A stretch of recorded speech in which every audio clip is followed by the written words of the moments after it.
Hi guys, welcome back to another new video. So ఈ వీడియోలో మీరు చూడబోతున్నారు ఈ Samsung Galaxy M34 మొబైల్ యొక్క ఫుల్ రివ్యూ అన్నమాట. నేనైతే ఈ మొబైల్ని మోర్ దాన్ ఒక వీక్ నుంచి అయితే యూస్ చేస్తున్నాను నా ప్రైమరీ డివైస్గా. అండ్ ఈ వీడియోలో మీతో షేర్ చేసుకోబోతున్నాను నేను దీంట్లో నోటీస్ చేసిన good things and bad things. Already నేను దీని మీద చాలా వీడియోస్ అయితే పోస్ట్ చేశాను అనమాట. లైక్ కెమెరా రివ్యూ సపరేట్గా, ఛార్జింగ్ టెస్ట్ సపరేట్గా, బ్యాటరీ డ్రైనింగ్ సపరేట్గా, ఇంకా గేమింగ్ రివ్యూ సపరేట్గా. ఒకవేళ మీరు ఈ వీడియో మాత్రమే చూస్తున్నారు అంటే మాత్రం ప్లీజ్ ఆ వీడియోస్ కూడా అయితే చూడండి, మీకు కొంచెం మరింత ఇన్ఫర్మేషన్ అయితే తెలుస్తుంది ఈ మొబైల్ గురించి. ఇక ప్రైస్ పరంగా మాట్లాడుకున్నట్లయితే ఈ మొబైల్ మనకి అండర్ 15,000 రూపీస్లో అయితే వస్తుందన్నమాట. ఇంకా మీరు ఆఫర్స్ టైంలో కొంటున్నారు అంటే ఎక్స్ట్రాగా credit card debit curd add చేశారంటే మాత్రం మీకు ఇంకా తక్కువ ప్రైస్కి అయితే వస్తుంది. సో ఓవరాల్గా అండర్ 15,000 రూపీస్లో ఇది బెస్ట్ మొబైల్ అవునా కాదని చెప్పి మీకు ఫైనల్గా అయితే చెప్తాను అనమాట. మనం ఒక్కొక్క సెగ్మెంట్ గురించి అయితే మాట్లాడుకుంటూ అయితే వెళ్దాం. ఫస్ట్ అన్బాక్సింగ్ గురించి అయితే ఒక క్విక్ గ్లాన్స్ లాగా అయితే మీకు ప్రొవైడ్ చేశాను అనమాట. అంటే బాక్స్లో ఏమేమి వస్తాయి అండ్ ప్రాబ్లమ్స్ ఏమున్నాయి బాక్స్లో అని. ఈ మొబైల్ బాక్స్ మనకి చాలా స్లిమ్గా అయితే ఉంటుంది. బాక్స్ లోపల మనకి మొబైల్ ఉంటుంది, దాంతోపాటు ఒక type C to type C cable అయితే ప్రొవైడ్ చేశారు, ఒక సిమ్ ఎజెక్టర్ పిన్ ఉంది, సమ్ ఇన్స్ట్రక్షన్ మాన్యువల్ గైడ్ అయితే ఉంది, అంతే అనమాట. బాక్స్లో ఇంకేమైతే లేదు. అంటే మనకి ఎటువంటి ఛార్జర్ లేదు, ఎటువంటి బ్యాక్ కేస్ లేదు, అండ్ ఈవెన్ ఈ మొబైల్కి ఎటువంటి ప్రీ అప్లైడ్ స్క్రీన్ గార్డ్ కూడా అయితే లేదనమాట. సో ఇవేమీ లేకుండానే అండర్ 15,000 రూపీస్లో అయితే ఈ మొబైల్ ఎందుకు ఇస్తున్నారు నాకైతే అర్థం అవ్వట్లేదు. ఇప్పుడు బడ్జెట్ కేటగిరీలో కొంటున్నారు అంటే వాళ్ళకి అట్లీస్ట్ ఛార్జర్ అయితే ప్రొవైడ్ చేయాలి. మనం ప్రీవియస్గా సామ్సంగ్ మొబైల్స్ని కంపేర్ చేసినట్లయితే ఈ మోడల్ కాకుండా వేరే మోడల్స్లో అట్లీస్ట్ 15 వాట్స్ ఛార్జర్ అయినా ప్రొవైడ్ చేసేవాళ్ళు. ఇప్పుడు అసలు అది కూడా తీసేస్తున్నారు. అండ్ ఇంకా కేబుల్ పరంగా చూసుకున్నా కూడా ఇక్కడ కూడా ఒక మంచి స్ట్రాటజీ అయితే ఫాలో అవుతుంది సామ్సంగ్ అనేది. బేసికల్గా మనకి type A to type C cable కనుక ప్రొవైడ్ చేసినట్లయితే మోస్ట్లీ అందరూ ఏంటంటే వాళ్ళ ఇంట్లో ఉన్న ఛార్జర్స్ అయితే యూస్ చేసుకోవచ్చు, లేకుంటే వేరే ఛార్జర్ అయితే కొనుక్కోవచ్చు అనమాట. But type C to type C అంటే మాత్రం మీరు కంపల్సరీ కొంచెం ఫ్లాగ్షిప్ ఛార్జర్ అయితే తీసుకోవాలి, లేదు అంటే సామ్సంగ్ ఛార్జర్ అయితే తీసుకోవాలి. సో టెక్నికల్గా సామ్సంగ్ అనేది సామ్సంగ్ ఛార్జర్ తీసుకోవాలని చెప్తుంది type C to type C cable ఇచ్చి. సో ఇప్పుడు మాట్లాడుకుందాం దీని యొక్క డిస్ప్లే గురించి. ఇది వచ్చేసి మనకి ఒక 6.5 ఇంచ్ సూపర్ ఆమ్లెడ్ స్క్రీన్ అనమాట. ఇంకా రిఫ్రెష్ రేట్ గురించి మాట్లాడుకున్నట్లయితే ఇది 120 హెర్ట్స్కి అయితే సపోర్ట్ చేస్తుంది. ఇక స్క్రోలింగ్ కానీ నావిగేషన్ కానీ అంటే ఎవ్రీడే యూసేజ్లో నేను ఎటువంటి ల్యాగ్స్ అయితే నోటీస్ చేయలేదన్నమాట. ఇకపోతే ఈవెన్ కలర్స్ కూడా చాలా బ్రైట్గా అండ్ వైబ్రెంట్గా అయితే ఉన్నాయి. ఎక్కడ మనకి చీప్ క్వాలిటీ డిస్ప్లే యూస్ చేస్తారు అన్న ఫీలింగ్ అయితే మీకు రాదు, అండ్ నాకైతే రాలేదు. ఇకపోతే టచ్ రెస్పాన్స్ రేట్ గురించి మాట్లాడుకున్నా కూడా చాలా బాగుంది. అంటే టచ్ చేసిన కొద్దిసేపటికి ఎప్పటికో ఓపెన్ అవ్వడం అట్లాంటిది ఏం లేదనమాట. మీరు టచ్ చేశారంటే ఓపెన్ అయిపోతుంది అనమాట, అంతే. సో ఎక్స్పీరియన్స్ ఓవరాల్గా చాలా బాగుంది ఈ మొబైల్తో. మీరు ఇదే ప్రైస్ రేంజ్లో డిఫరెంట్ మొబైల్స్ కనుక కంపేర్ చేసినట్లయితే మనకి ఈ టైప్ ఆఫ్ డిస్ప్లే అయితే రావు అనమాట. అవి ఎల్సీడీ ప్యానల్స్ లేకుంటే ఐపీఎస్ ఎల్సీడీ ఇలా డిఫరెంట్ కేటగిరీ అయితే ఉంటుంది కదా, ఆ కేటగిరీలో వస్తాయి. బట్ సూపర్ ఆమ్లెడ్తో మాత్రం మనకి సామ్సంగ్ ఈజ్ ద కింగ్ అనమాట. ఇక ఈ డిస్ప్లే బ్రైట్నెస్ గురించి మాట్లాడుకున్నట్లయితే ఇది పీక్ మనకి 1000 నిట్స్ వరకు అయితే వెళ్తుంది అనమాట. ఇదైతే మోర్ దెన్ ఎనఫ్ అనమాట అవుట్డోర్ కండిషన్స్లో యూస్ చేయడానికి. నేనైతే అవుట్డోర్ కండిషన్స్లో కూడా యూస్ చేశాను, ఎక్కువ టైం కాదు, బట్ అప్పుడప్పుడు ర్యాండమ్గా బయటకు వెళ్తుంటాం కదా ఆ టైంలో అనమాట. సో అవుట్డోర్ కండిషన్స్లో ఏం ప్రాబ్లం అయితే లేదు, యూస్ చేయొచ్చు. ఎటువంటి అంటే డిమ్ అవుతుంది అన్న ఫీలింగ్ అయితే లేదనమాట. ఈవెన్ నా దగ్గర ఉన్న సామ్సంగ్ S20 FE మొబైల్లో ఆ డిస్ప్లే అనేది కొంచెం బ్రైట్నెస్ తగ్గిపోతుంది అనమాట ఒకవేళ మీరు ఎక్కువసేపు బయట యూస్ చేస్తున్నారు అంటే. సో ఈ మొబైల్లో అటువంటి ప్రాబ్లం అయితే నోటీస్ చేయలేదు. అంటే మేబీ నేను తక్కువ టైం ఉన్నానేమో నాకు తెలియదు, కానీ ఓవరాల్గా అయితే అవుట్డోర్ కండిషన్స్లో యూస్ చేయొచ్చు ఎటువంటి ప్రాబ్లం లేకుండా. ఇక బెజల్స్ గురించి మాట్లాడుకున్నట్లయితే ఈ మొబైల్ మనకి 83.1% స్క్రీన్ టు బాడీ రేషియో అయితే వస్తుందన్నమాట. ఇకపోతే బెజల్స్ అంటే బెజల్స్ అయితే ఉన్నాయన్నమాట. టాప్తో కంపేర్ చేసుకున్నట్లయితే బాటమ్ సైడ్ చిన్ ఏరియా అంటారు కదా, ఇక్కడ ఎక్కువ అయితే ఉన్నాయి బెజల్స్ అనేది. యాక్చువల్గా చిన్ ఏరియాలో ఉన్న బెజల్స్ని తగ్గియాలంటే మ్యానుఫ్యాక్చరర్స్కి చాలా చాలా ఏమంటారు కాస్ట్ అయితే అవుతుంది అనమాట. అందుకే వాళ్ళు మోస్ట్లీ చిన్ ఏరియాలో ఎక్కువ బెజల్స్ అయితే వదిలేస్తూ ఉంటారు. ఇక్కడ డిస్ప్లే అనేది వాళ్ళు బెండ్ చేయాల్సి వస్తుంది అనమాట, అది కూడా ఆమ్లెట్ ప్యానల్ కాబట్టి. సో కాస్ట్ కటింగ్ పరంగా వాళ్ళైతే దీన్ని చిన్ ఏరియాలో ఆల్మోస్ట్ అన్ని మొబైల్స్ చూసుకున్న చిన్ ఏరియాలో ఎక్కువ అయితే బెజల్స్ ఉంటాయి. ఈవెన్ దో మనకి ఈ మొబైల్ చాలా బిగ్ బ్యాటరీతో వచ్చినా కూడా దీని వెయిట్ డిస్ట్రిబ్యూషన్ చాలా బాగుందన్నమాట. ఇది జస్ట్ మనకి 208 గ్రామ్స్ మాత్రమే అయితే ఉంది. ఇకపోతే ఈ డిస్ప్లే మనకి కార్నింగ్ గొరిల్లా గ్లాస్ 5 అయితే ప్రొటెక్ట్ అయిందనమాట. ఇక బ్యాక్ సైడ్ మొత్తం మనకి ప్లాస్టిక్ అయితే వస్తుంది. ఈవెన్ దో ఈ డిస్ప్లే బాగున్నా కూడా కొంతమందికి ఏంటంటే ఈ 1000 నిట్స్ అయితే సరిపోదు అనమాట. వాళ్ళకి ఒక 1500-2000 నిట్స్ కావాలనుకుంటూ ఉంటారు, ఇంకా అద్భుతంగా అయితే యూస్ చేయడానికి బయట సన్లైట్ కండిషన్స్లో. 1000 నిట్స్ మోర్ దెన్ ఎనఫ్ అనమాట గైస్. సో డిస్ప్లే అవుట్డోర్ కండిషన్స్లో ఈ ప్రైస్ రేంజ్కి అమేజింగ్. ఈవెన్ నేనైతే వైబ్రేషన్ ఫీడ్బ్యాక్ అయితే చెక్ చేశాను అనమాట, దీంట్లో ఎలా ఉంటుంది ఏంటి అని చెప్పని. మరీ అంత స్ట్రాంగ్ అయితే లేదు కానీ బట్ మీడియం టు లో ఆ బిట్వీన్లో అయితే ఉందన్నమాట. ఒకవేళ మీరు స్ట్రాంగ్ వైబ్రేషన్ ఫీడ్బ్యాక్ లేకుంటే ఫ్లాగ్షిప్లో ఉన్న మొబైల్స్ యూస్ చేసిన వైబ్రేషన్ ఫీడ్బ్యాక్ లాగా ఉంటుందని ఎక్స్పెక్ట్ చేస్తున్నారు అంటే నో, అదైతే ఉండదన్నమాట. సో వైబ్రేషన్ ఫీడ్బ్యాక్లో కొంచెం డ్రాబ్యాక్ అయితే ఉంది. సో ఓవరాల్గా మాట్లాడుకోవాలి ఇన్ షార్ట్ అండ్ బ్రీఫ్గా అంటే బాగుందన్నమాట ఈ డిస్ప్లే అనేది. ఈ ప్రైస్ రేంజ్కి నేనైతే ఇంత ఎక్స్పెక్ట్ చేయలేదు, అండర్ 15,000 రూపీస్లో. ఇక ప్రాసెసర్ గురించి మాట్లాడుకున్నట్లయితే ఈ సామ్సంగ్ M34 మనకి Exynos 1280 చిప్సెట్ అయితే వస్తుందన్నమాట. ఇది ఒక 5 nanometerతో బిల్డ్ అయిన ప్రాసెసర్. నేను ఎప్పుడైనా సరే ఎగ్జినోస్ అన్న వర్డ్ విన్న వెంటనే నా బ్రెయిన్లో వచ్చే ఒక వర్డ్ ఏంటంటే హీటింగ్ అనమాట. సో ప్రీవియస్గా నాకు బ్యాడ్ ఎక్స్పీరియన్స్ అయితే ఉంది సామ్సంగ్ Note 10 లైట్ మొబైల్తో. అది కూడా ఎగ్జినోస్ ప్రాసెసర్ అయితే వస్తుందన్నమాట.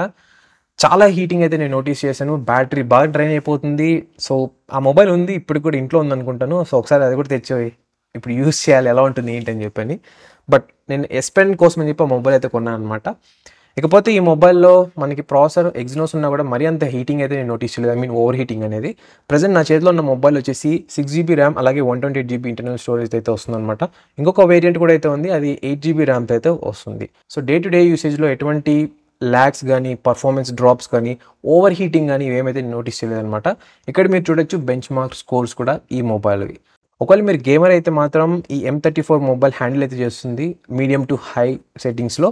ఇకపోతే ఒకవేళ మీరు హెవీ గ్రాఫిక్ ఇంటిగ్రేటెడ్ గేమ్స్ ఆడుతున్నారు అంటే మీరైతే వార్మ్ అన్న ఫీలింగ్ అయితే నోటీస్ చేస్తారు డిస్ప్లే ఏరియా అలాగే బ్యాక్ సైడ్ అనమాట. నేనైతే CPU థ్రోట్లింగ్ అయితే చేశాను ఈ మొబైల్లో మోర్ దెన్ 15 minutes. అక్కడ అబ్జర్వ్ చేశాను ఏంటంటే CPU అనేది మనకి ఒక్కొక్కసారి ఓవర్ థ్రోట్లు అవుతుంది, ఒక్కొక్కసారి అండర్ థ్రోట్లింగ్ కూడా అయితే అవుతుంది అనమాట నా టెస్టింగ్లో. సో ప్రాసెసర్ అనేది అంటే ఈ చిప్సెట్ అనేది అంత స్టేబుల్ అయితే కాదు. సో అప్స్ అండ్ డౌన్స్ అయితే ఉన్నాయన్నమాట. నేను ఆల్రెడీ ఒక గేమింగ్ రివ్యూ అయితే పోస్ట్ చేశాను. గేమింగ్ రివ్యూనే కాకుండా ఇంకా చాలా రివ్యూస్ అయితే పోస్ట్ చేస్తాను. వీడియో స్టార్టింగ్లో కూడా మీకు చెప్పాను కదా. సో గేమింగ్ రివ్యూలో ఏంటంటే మీకు టెంపరేచర్ చూపించాను అండ్ బ్యాటరీ లెవెల్ ఎంత డ్రాప్ అయింది చూపించాను, ఏమైనా ల్యాగ్స్ ఉన్నాయా అని చెప్పాను అనమాట. ఒకసారి ఆ వీడియో అయితే చెక్ చేయండి, మీకు మరింత డీటెయిల్స్ అయితే తెలుస్తాయి. ఎస్పెషల్గా మీరు ఒకవేళ గేమింగ్ కోసం మీ మొబైల్ కొనాలనుకుంటున్నారు అంటే మీరు మళ్ళీ ఛానల్కి వెళ్ళి సెర్చ్ చేయాల్సిన అవసరం లేదు. కింద డిస్క్రిప్షన్ బాక్స్ అయితే ఓపెన్ చేయండి. ఏ వీడియోకి వెళ్ళినా కూడా సరే అక్కడ మీకు అన్ని లింక్స్ అయితే నేను ప్రొవైడ్ చేశాను. నేనైతే ఎటువంటి బ్యాక్ కేస్ యూస్ చేయకుండా అయితే ఈ మొబైల్ యూస్ చేశాను అనమాట. అందుకే నాకు టెంపరేచర్స్ ఈ విధంగా అయితే ఉన్నాయి. ఒకవేళ మీరు బ్యాక్ కేస్ యూస్ చేసి మొబైల్ వాడుతున్నారు అంటే మేబీ టెంపరేచర్ డిఫరెన్స్ అయితే నోటీస్ చేస్తారు మీరు. సో ఓవరాల్గా ప్రాసెసర్ గురించి మాట్లాడుకోవాలి అంటే డే టు డే టాస్క్కి medium to up to like close to heavy work కూడా పర్ఫార్మెన్స్ చాలా బాగుందన్నమాట ఈ మొబైల్లో. అండ్ ఓవర్ హీటింగ్ అయితే లేదు. నేనైతే మళ్ళీ చెప్తున్నాను, నా యూసేజ్లో ఓవర్ హీటింగ్ అయితే నేను నోటీస్ లేదు. కొంచెం వార్మ్ అయితే అయిందనమాట, బట్ ఓవర్ హీటింగ్ అయితే కాదు ఇది. సో ఇప్పుడు మాట్లాడుకుందాం ఈ మొబైల్లో ఉన్న కెమెరాస్ గురించి. బ్యాక్ సైడ్ మనకి 3 కెమెరాస్ అయితే ఉన్నాయి, ఫ్రంట్ సైడ్ సింగిల్ కెమెరా అయితే ఉందన్నమాట. ఇంకా బ్యాక్ సైడ్ కెమెరాలో మెయిన్ వన్ వచ్చేసి 50 మెగాపిక్సెల్, దీని అపర్చర్ f1.8. ఈ కెమెరాలో మనకి ఎక్స్ట్రా ఫీచర్స్ అంటే PDF ఉంది, అలాగే OIS ఆప్టికల్ ఇమేజ్ స్టెబిలైజేషన్ ఇది కూడా అయితే ఉంది. సెకండ్ కెమెరా వచ్చేసి 8 మెగాపిక్సెల్, ఇది ఒక ultra wide angle lens camera, దీని అపర్చర్ f2.2. ఇక ఫీల్డ్ ఆఫ్ వ్యూ యాంగిల్ చూసినట్లయితే ఈ లెన్స్ మనకి 120 degrees వరకు అయితే క్యాప్చర్ చేయగలవు అనమాట. ఇంకా థర్డ్ కెమెరా వచ్చేసి 2 మెగాపిక్సెల్, ఇది ఒక డెప్త్ లెన్స్ కెమెరా. ఇది వేస్ట్ అని చెప్తాను నేను, అసలు ఇది లేకుండా ఉంటే చాలా బాగుండేది. దీని అపర్చర్ f2.4. ఈ కెమెరాస్ అనేది మనకి డే టైమ్ కండిషన్స్లో, అది కూడా మంచి లైటింగ్ ఉన్న సిచ్యువేషన్స్లో ఫొటోస్ కానీ వీడియోస్ కానీ చాలా బాగా అయితే వస్తున్నాయి అనమాట.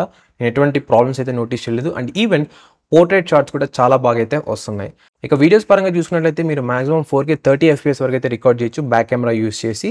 ఇది one of the main drawback అని చెప్పొచ్చు and one of the plus అని కూడా చెప్పొచ్చు అనమాట. ఈ ప్రైస్ రేంజ్లో 4K ఆప్షన్ అనేది చాలా మొబైల్స్ అయితే ఉండదు, బట్ ఈ మొబైల్ అయితే ఉంది, కానీ 60 FPS ఆప్షన్ అయితే లేదనమాట.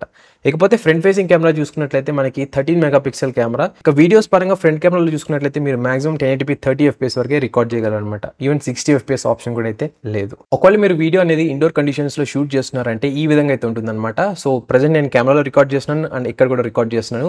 ఈ విధంగా అయితే ఉంటుంది వీడియో క్వాలిటీ అనేది, అది కూడా 1080p 30 FPSలో అనమాట.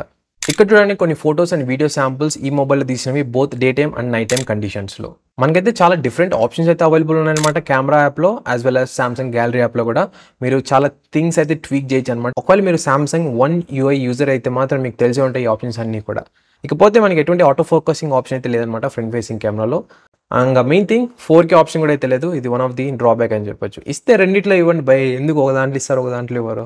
ఇకపోతే నైట్ టైం కండిషన్స్ గురించి మాట్లాడుకున్నట్లయితే ఈ మొబైల్ ఐడియల్ చాయిస్ కాదనమాట. అంటే నైట్ టైంకి పెద్ద పనికిరాదు ఈ మొబైల్ అనేది.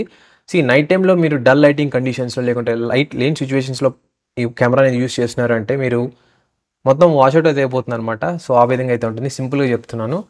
ఒకవేళ మీరు ఇన్డెప్త్గా కెమెరా గురించి తెలుసుకోవాలంటే నేను ఆల్రెడీ ఒక కెమెరా రివ్యూ అయితే పోస్ట్ చేశాను, ఆల్రెడీ మీకు చెప్పాను కదా. అక్కడైతే చెక్ చేయండి, మీకు మంచి మంచి శాంపుల్స్ అయితే చూపించాను ఎలా ఉంటుంది ఏంటి, వీడియో క్వాలిటీ అండ్ ఫొటోస్ ఎలా ఉంటాయి నైట్ టైం ఫ్లాష్ లేకుండా ఎలా ఉంటాయి అన్నీ కూడా. సో ఆ వీడియో చెక్ చేస్తే మీకు డీటెయిల్గా అయితే తెలుస్తుంది అనమాట.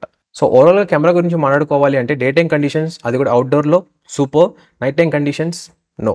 ఇప్పుడు మాట్లాడుకుందాం ఈ మొబైల్ యొక్క సాఫ్ట్వేర్ గురించి. ఈ mobile out of the box మనకి Android 14 విత్ One UI 6.1 అయితే వచ్చిందనమాట. One UI మనకి చాలా ఫీచర్స్ అయితే వస్తుంది. అండ్ ఆల్రెడీ చెప్పాను కదా, ఒకవేళ మీరు One UI యూజర్ అయితే మాత్రం మీకు తెలిసి ఉంటుంది ఎన్ని ఫీచర్స్ ఉంటాయి ఏంటి అని చెప్పని. సో నేనైతే One UI యూజర్ అనమాట. మోర్ దాన్ 2 years నుంచి నేనైతే ప్యూర్ ఆండ్రాయిడ్ తర్వాత అయితే One UI అయితే చాలా బాగా అయితే లైక్ చేశాను. One UIలో ఫీచర్స్ ఎలా ఉంటాయంటే, మీకు ఏ ఫీచర్ అయినా బ్రెయిన్లో స్ట్రైక్ అయింది అంటే సో వెంటనే ఆ ఫీచర్ అయితే ఉంటుందన్నమాట. లైక్ డ్యూయల్ యాప్స్ అనగానే ఎస్ ఆ ఫీచర్ అయితే ఉంది. సెక్యూర్ ఫోల్డర్ ఉంది, కస్టమైజేషన్స్ చేసుకోవచ్చు, థీమ్స్ మార్చుకోవచ్చు, ఫాంట్స్ చేంజ్ చేసుకోవచ్చు, ఇలా చెప్పుకుంటూ పోతే ఎన్నో అయితే ఉన్నాయన్నమాట. ఇకపోతే ఈ మొబైల్ సాఫ్ట్వేర్ పరంగా మాట్లాడుకున్నట్లయితే ఈ సామ్సంగ్ M34 5G మనకి అప్ టు 4 years వరకు మేజర్ ఆండ్రాయిడ్ అప్డేట్స్కి అయితే సపోర్ట్ చేస్తుంది. అలాగే 5 years వరకు సెక్యూరిటీ ప్యాచ్ అప్డేట్స్కి అయితే సపోర్ట్ చేస్తుంది అనమాట. ఇది ఫ్యూచర్ ప్రూఫ్ మొబైల్ అని చెప్పడానికి ఇదే one of the main reason. ఇక్కడ ప్రజెంట్ చూసినట్లయితే నేను ఈ వీడియోని జూలై ఎండింగ్లో అయితే తీస్తున్నాను. ఐ డోంట్ నో ఎప్పుడు పోస్ట్ చేస్తున్నామో తెలియదు ఈ వీడియో అనేది.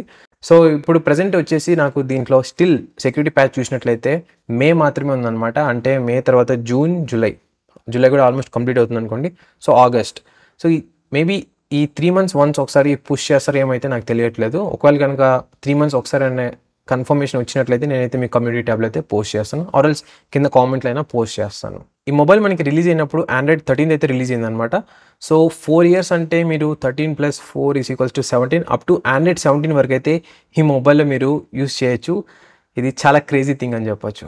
సో ఓవరాల్గా సాఫ్ట్వేర్ అప్డేట్స్ పరంగా మాట్లాడుకోవాలంటే నో క్వశ్చన్ మార్క్, అంతా బాగుంది. ఇప్పుడు మాట్లాడుకుందాం ఈ మొబైల్ యొక్క బ్యాటరీ గురించి. M సిరీస్ అంటేనే మనకి మాన్స్టర్ సిరీస్, అంటే మనకి బిగ్ బ్యాటరీ అయితే ఉంటుందన్నమాట. సో ఈ మొబైల్ మనకి 6000 mAh బ్యాటరీ కెపాసిటీ అయితే వస్తుంది. నేనైతే మిక్స్డ్ కండిషన్స్లో అయితే యూస్ చేశాను అనమాట గైస్. అంటే ఒక్కొక్కసారి ఇండోర్లో, ఒక్కొక్కసారి బయట కెమెరా యూస్ చేశాను, వీడియో రికార్డింగ్ చేశాను, గేమ్స్ ఆడాను, అండ్ అవుట్డోర్ కండిషన్స్లో హై బ్రైట్నెస్లో యూస్ చేశాను. సో ఓవరాల్గా మాట్లాడుకున్నట్లయితే నాకైతే more than 1 day of battery backup అయితే వచ్చింది. ఇక స్క్రీన్ ఆన్ టైం పరంగా మాట్లాడుకున్నట్లయితే ఎంత లేదన్నా ప్రతి ఒక్కసారి కూడా మోర్ దాన్ 5 hours అయితే పక్కా 100% అయితే నాకు వస్తుందన్నమాట స్క్రీన్ ఆన్ టైం అనేది. ఒకవేళ మీరు నార్మల్ యూజర్ అంటే మాత్రం మీకు maybe 1.5 day or even 2 days కూడా అయితే రావచ్చు. ఓన్లీ ఫోన్ కాల్స్, వాట్సాప్ దాని కనుక యూస్ చేస్తున్నారు అంటే, అది కూడా డ్యూయల్ సిమ్తో. నేనైతే సింగిల్ సిమ్మే యూస్ చేశాను అండ్ ఇంటర్నెట్ యూస్ చేశాను. బయట ఉన్నప్పుడు, ఇంట్లో ఉన్నప్పుడు వైఫై అయితే కనెక్ట్ అయ్యాను అనమాట. సో ఓవరాల్గా బ్యాటరీ బ్యాకప్ పరంగా మాట్లాడుకున్నట్లయితే మీకు ఎటువంటి ప్రాబ్లం అయితే లేదనమాట. ఆల్రెడీ నేను కొన్ని డెడికేటెడ్ వీడియోస్ అయితే పోస్ట్ చేశాను ఈ మొబైల్ బ్యాటరీ గురించి. అంటే ఎంత టైంలో ఛార్జ్ అవుతుంది, అలాగే ఎంత టైంలో డిశ్చార్జ్ అవుతుందని చెప్పని అక్కడ మీరు చూసినట్లయితే మీకు డీటెయిల్గా అయితే తెలుస్తుంది ఈ బ్యాటరీ గురించి మరింత ఇన్ఫర్మేషన్. ఇంకోటి మీరు గుర్తుపెట్టుకోవాలి ఏంటంటే, ఈ బ్యాటరీ బ్యాకప్ అనేది ప్రతి ఒక్కరికి సేమ్ అయితే ఉండదన్నమాట. సో ఒక్కొక్కరికి ఒక్కొక్క యూసేజ్ని బట్టి అయితే మారిపోతూ ఉంటుంది. కొందరు బ్యాకేజ్ యూస్ చేసి వాడుతుంటారు, కొందరు వేయకుండా వాడుతుంటారు, కొందరు ఎప్పుడు బయట యూస్ చేస్తుంటారు, కొందరు ఇండోర్లో యూస్ చేస్తుంటారు, కొందరు మిక్స్డ్గా అయితే యూస్ చేస్తుంటారు. సో ఆ విధంగా చాలా కండిషన్స్ అయితే డిపెండ్ అవుతాయి అనమాట మీ బ్యాటరీ బ్యాకప్కి. ఇక ఛార్జింగ్ పరంగా మాట్లాడుకున్నట్లయితే ఈ మొబైల్ మనకి 25 watts ఛార్జింగ్ అయితే సపోర్ట్ చేస్తుంది. నా దగ్గర అయితే 25 watts ఛార్జర్ అయితే ఉంది. నేను ఆ ఛార్జర్తోనే ఛార్జింగ్ టెస్ట్ అయితే చేశాను అనమాట. ఇక వన్ మోర్ థింగ్ ఇంకోటి చెప్పాల్సింది ఏంటంటే, ఆల్రెడీ మీకు చెప్పాను కదా అన్బాక్సింగ్ దాంట్లో ఎటువంటి ఛార్జర్ అయితే ప్రొవైడ్ చేయరు బాక్స్లో మనకి. సో సపరేట్గా ఒక ఛార్జర్ అయితే తీసుకోవాలన్నమాట. సో ఓవరాల్గా బ్యాటరీ అండ్ ఛార్జింగ్ పరంగా మాట్లాడుకున్నట్లయితే ఎటువంటి ప్రాబ్లం అయితే లేదు. ఒకే ఒక డ్రాబ్యాక్ ఏంటి అంటే బాక్స్లో ఛార్జర్ అయితే లేదు. సో ఇప్పుడు మాట్లాడుకుందాం కొన్ని ఎక్స్ట్రా ఫీచర్స్ ఈ మొబైల్లో ఉన్నవి, లేనివి. ఫస్ట్ దీంట్లో ఉన్న ఫీచర్స్ గురించి అయితే మాట్లాడతాను. ఫస్ట్ థింగ్ వచ్చేసి ఈ మొబైల్ మనకి 11 5G బ్యాండ్స్కి అయితే సపోర్ట్ చేస్తుంది. సెకండ్ థింగ్ NFC ఆప్షన్ అయితే ఉందన్నమాట. Third thing micro SD card slot option అయితే ఉంది. తర్వాత వచ్చేసి side mounted finger print censor అయితే ఉంది. ఇక బాటంలో కూడా మనకి 3.5 హెడ్ఫోన్ జాక్ కూడా అయితే ఉందన్నమాట. సో ఇది చాలా రేర్ కేసెస్లో అయితే మనకి మొబైల్లో కనిపిస్తుంది ఇప్పుడు. సో ఇవన్నమాట ఉన్న ఫీచర్స్, అది కూడా మెయిన్ ఫీచర్స్ చెప్తున్నాను. ఇక లేని ఫీచర్స్ గురించి మాట్లాడుకున్నట్లయితే ఫస్ట్ థింగ్ మనకి దీంట్లో ఎటువంటి IP రేటింగ్ అయితే లేదనమాట. సెకండ్ థింగ్ వచ్చేసి ఎటువంటి స్టీరియో స్పీకర్ సపోర్ట్ అయితే లేదు. థర్డ్ థింగ్ దీంట్లో ఎటువంటి వైర్లెస్ ఛార్జింగ్ అని, లేకుంటే రివర్స్ వైర్ ఛార్జింగ్ అని ఆ సపోర్ట్ కూడా అయితే లేదు. సో ఇప్పుడు మాట్లాడుకుందాం ఈ మొబైల్ ఉన్న major good things and bad things. ఒకవేళ మీకు బ్యాడ్ థింగ్సే ఎక్కువ ఇంట్రెస్టెడ్ అయినట్లయితే, అంటే అవి మీకు ఎక్కువ ట్రిగర్ అవుతున్నాయి అంటే ప్లీజ్ ఈ మొబైల్ అయితే కొనకండి. సో వేరే మొబైల్ అయితే చూస్ చేసుకోండి.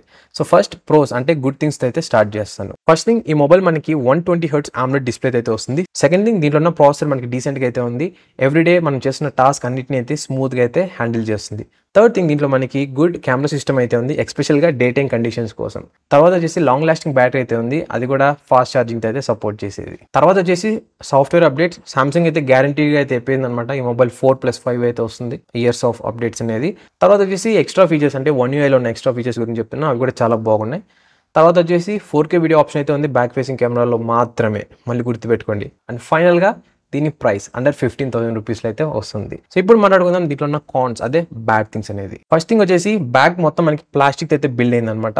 సెకండ్ థింగ్ వచ్చేసి దీనిలో ఎటువంటి 4K 60 FPS రికార్డింగ్ ఆప్షన్ అయితే లేదు బ్యాక్ కెమెరాస్కి.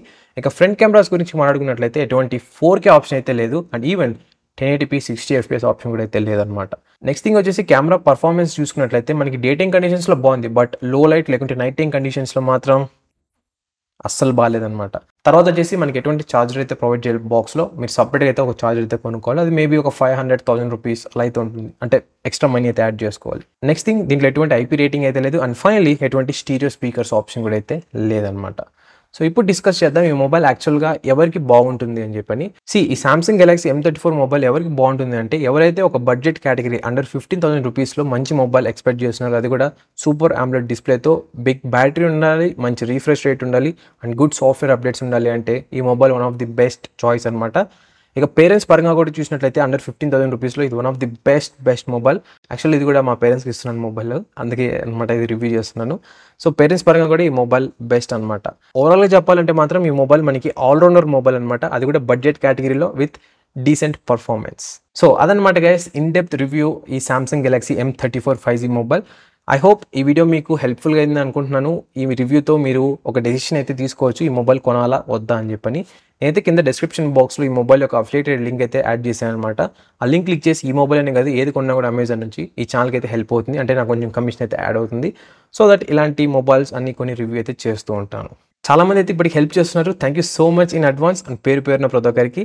మరొక వీడియోతో మీ ముందుకైతే వస్తాను. అంతవరకు Tata, by by and take care.